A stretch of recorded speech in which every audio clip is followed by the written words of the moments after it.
BC రక్త బాంధవులు నా సోదరులు మరి ప్రతి ఒక్కరూ ఇక్కడ నాయకులుగా ఎదగాలి.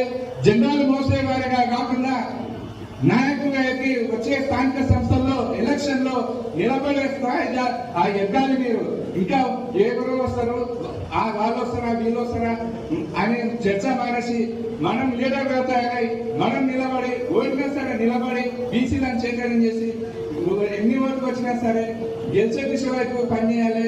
ఇల్లు తిరిగి చైతన్యం చేయాల్సిన బాధ్యత ఎంతైనా ఉంది. ఇది ఈ బిజ్ఞపల్లి మండలం ఈ చరిత్ర ఈ సందేశం తెలంగాణ రాష్ట్రానికి తాగుతుంది ఈరోజు. మరి కాబట్టి మీరందరూ మహిళలు వాళ్ళకు ప్రత్యేకమైనటువంటి ధన్యవాదాలు. వారికి కూడా మన జనాభా దామాష ప్రకారం బీసీలకు ఎంత వాటా ఉందో అంత వాటా టికెట్లు అన్ని రాజకీయ పార్టీలు ఇవ్వాల్సిందే. అన్ని రాజకీయ పార్టీలకు అతీతంగా కూడా మనకి ఏమైనా పనులు ఉంటే ఆ పనులు చేసుకోవాల్సిన బాధ్యత మనకు బీసీ ఈ కమిటీ ఉంటుంది.